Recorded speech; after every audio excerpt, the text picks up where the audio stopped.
সাম্প্রতিক সময়ে কুমিল্লা বিশ্ববিদ্যালয়ের শেখ হাসিনা হলের নাম পরিবর্তন করে রাখা হয়েছে সুনীতি শান্তি হল।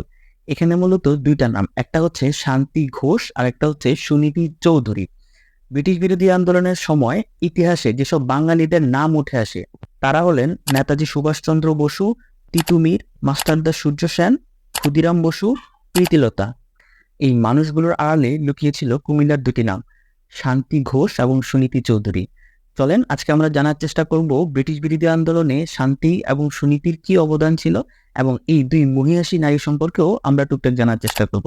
চলেন শুরু করি। শুরুতে আসি শান্তি ঘোষকে নিয়ে।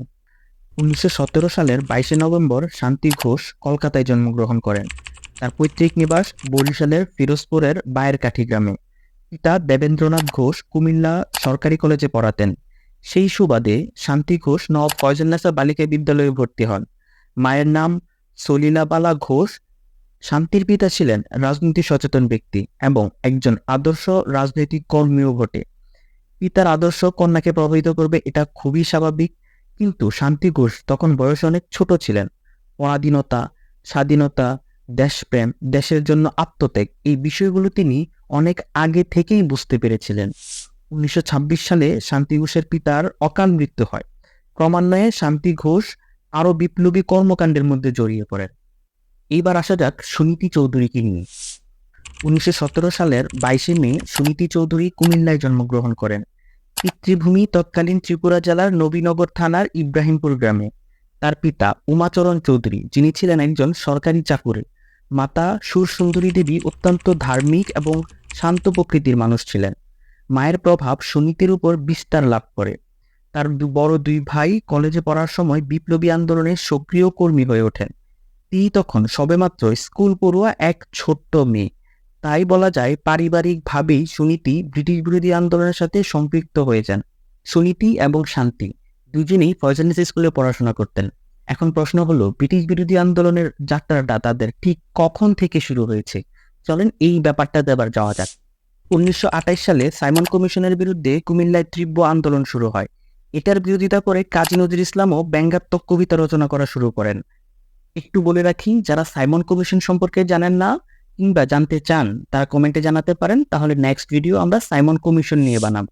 সুনীতি এবং শান্তিকে বিপ্লবের পথে আসতে সহযোগিতা করেন প্রফুল্ল নলিনী। 1931 সালে প্রফুল্ল নলিনীর নেতৃত্বে গড়ে ওঠে ছাত্রী সংঘ। শান্তি ঘোষ হলেন দলের সম্পাদক এবং সুনীতি চৌধুরী হলেন দলের ক্যাপ্টেন।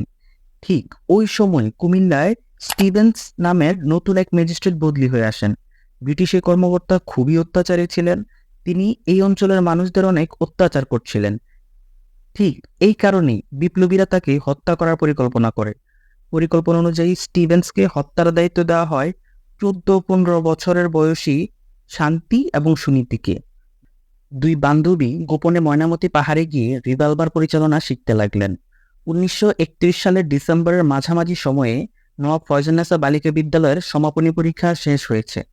বিদ্যালয়ের অনুষ্ঠানের কথা বলে দুই বান্ধবী শাড়ি পরলেন। নিজেদের মতো করে সেজে চাদরের নিচে রিভলভার লুকিয়ে বসে রইলেন। হাতে তার বিদ্যালয়ের সাঁতার প্রতিযোগিতার নিমন্ত্রণ পত্র। দাদাদের নির্দেশ মতো গাড়ি সরাসরি চলে গেল ম্যাজিস্ট্রেটের বাংলোতে। ম্যাজিস্ট্রেট স্টিভেন বেরিয়ে এলেন। সাথে এলেন মহকুমা প্রশাসন নেপাল চন্দ্র সেন। তাদের নিমন্ত্রণ পত্রের কোথাও বিদ্যালয়ের প্রধান শিক্ষকের স্বাক্ষর না থাকায় স্টিভেন্স বিষয়টি নিয়ে কথা বলতে শুরু করলেন। মেয়েরা তখন ম্যাজিস্ট্রেট স্টিভেনকে বললেন, আপনি এই বিষয়টি লিখে দিন।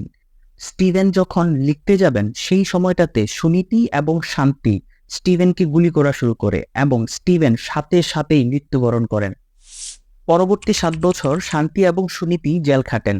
মহাত্মা গান্ধীর সহযোগিতায় 1939 সালে এই দুই মহিষী নারীর মুক্তি হয়।